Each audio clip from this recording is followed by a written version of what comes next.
All right, next up in the 155-pound tournament was Mark Dela Cruz, the Samurai Dojo fighter, versus Cruz Cantebury out of Team Sickness, Sacramento, California. You see him here at the weigh-ins. I got a chance to interview Mark Dela Cruz. Let's hear what he had to say. All right, what's up, everybody? It's Mods Cage Radio out here at Pure Combat, Visalia, California. Tell us who you are, my man. Mark Dela Cruz. All right, Mark, where do you fight out? I fought out of Exeter, but I'm from Visalia. Now, we got a fight tomorrow night. Let's talk about your opponent. It's Cruz Cantebury. It's a last-minute opponent. I went through about 4 opponents before we nailed that one down. Really? Yeah. Okay, so how did that affect you mentally? Does it matter? In the beginning it matters, but then after a while you just want to hurry up and get it done. So that's what it comes down to. Okay, so what do we know about the latest opponent they've thrown at you? Just know that he's 1-4. Just know he's a brawler. I don't know really that much about him. Just going to go in there and do my thing pretty much. Doesn't bother you at all. It's just going to make it happen. Make it happen. I prepared hard for this fight, so it's going to show when I get up there. So. Okay, Mark, how long have you been training for this specific bout? 8 weeks. 8 weeks. Yeah, but I train constantly all the time, but when it comes to cardio training, 8 weeks. Okay, how much weight did you have to cut for this? Close to 15 pounds. Wow. But during the 8-week period, I only dropped 3 pounds today. Only 3 pounds That's today. it. Okay, so you're feeling good, you're ready to go. Oh yeah. Anybody you want to shout out before we let you go, my man? The Samurai Dojo, Scott Harper, owner and my business partner. Mark Damasio, 5150 Streetwear. Team Torture, they're helping sponsor me today. And then a big shout out to Disgruntled Clothing. They're up and coming clothing company. The guys are cool. They got some good, they got yeah, you know them. They got some cool stuff, man. They help me out. They always help me out every time. Big shout out to those guys and my training partners, Joe Morales. Keep me steady with the grappling and the wrestling. I got a lot of good guys down there. Got Mitch Wyckoff, Mike Craddock. There's so many to name. I'm probably gonna miss some names. Mike Cook, Mike Martinez. I mean, the list goes on and on. I could be here all day. And also, I want to give a shout out to our new Brazilian Jiu-Jitsu black belts that we're under now. Synergy Jiu-Jitsu, Ted Stobie and Jason Hannon. Those are now our new black belts.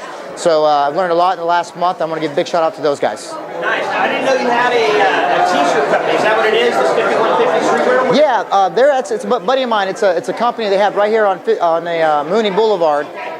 It's a t-shirt company called 5150 Streetwear, and they've got all the latest stuff out. You know, you got to go in there and stop in there and check them out.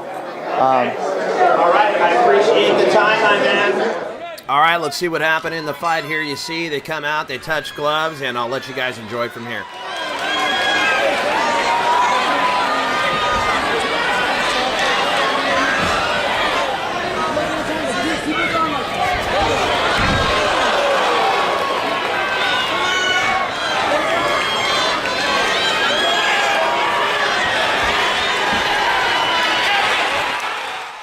That's how it ends. You can see Mark Dela Cruz is victorious.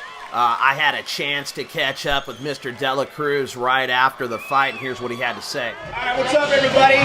Mods Cage Radio out here at the Pure Combat After Party. We're with the victorious Mr. Dela Cruz.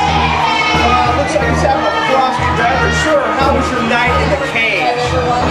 Short and sweet, just like how I like it. All right, let's talk about that. What went down? I was actually expecting this guy to try to keep it standing. I was very surprised that he shot in on me. Not expecting that at all. Actually caught me off guard, shooting in on me. Once he shot in on me, though, I mean, he basically did what I wanted him to do, was close the distance. That's my whole game plan, was to close the distance on the guy. And he did it for me. Well, as soon as he closed the distance, I felt very comfortable. And I just made my transitions from that position on to where he finished at, at the triangle. Crossface, the arm inside guillotine, couldn't finish it. Was looking for a sweep, wasn't quite clean enough. Decided to go for the armbar. He went for the slam, hooked the leg, stopped his slam, switched to the triangle. When I switched to the triangle, he made the fatal mistake of putting his hand between my legs for this pass.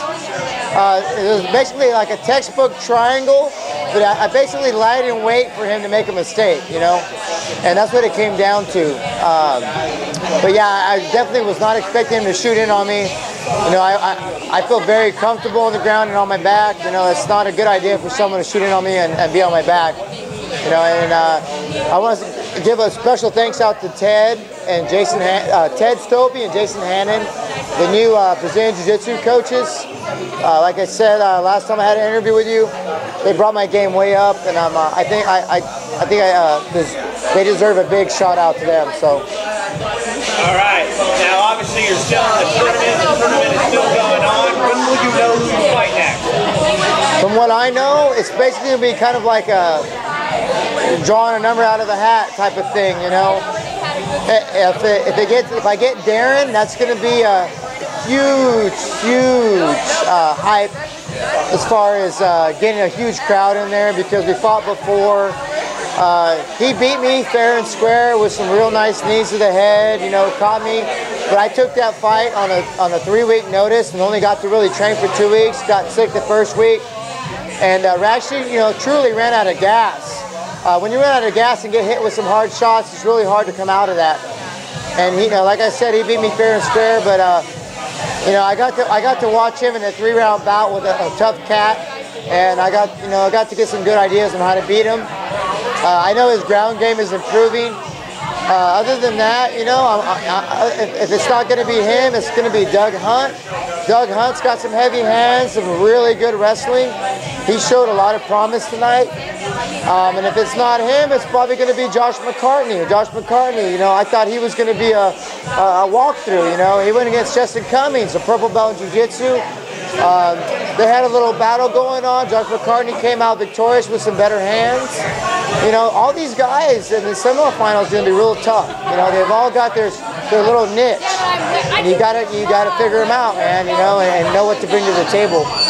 Now, how long will you take off before you get back in the gym again? Today and tomorrow, and I'm going right back to it. You know, I'm not going to mess around. My cardio was ready for 3 5-minute rounds today. That's what I've trained for. That's what I've been ready for, and I'm going to be ready for more than that in the next fight. And my weaknesses are going to continue to improve. I've got the best jiu-jitsu coaches around.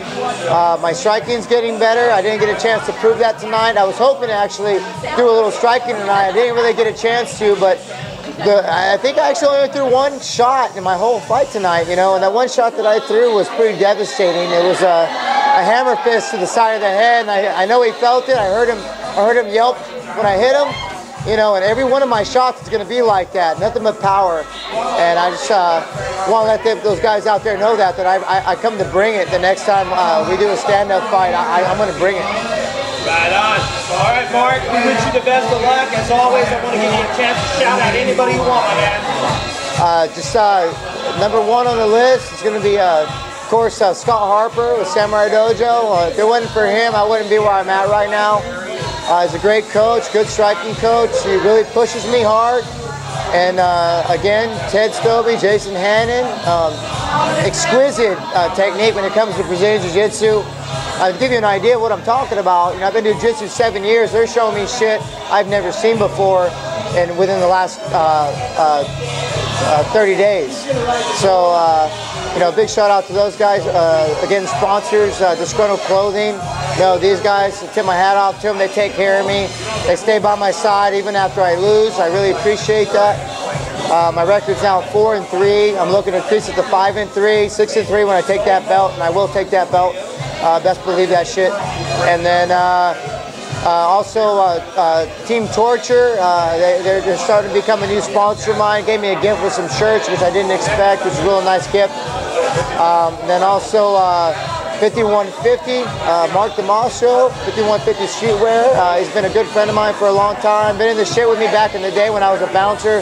Had my back, I had his back, got him out of bad situations, man. You know, that was the street stuff, you know, back in the day before half these guys were even doing MMA. I was doing jiu-jitsu. But it'll all show the next fight, man. You know, I've been around a long time. I'm 34 years old, man. I've been doing jiu-jitsu 7 years. That's longer than half those guys that have even been training, you know.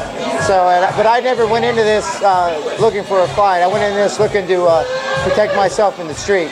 All right, there you have it. We wish you the best of luck, and we'll bring you all the continued tournament action here on Cage Radio.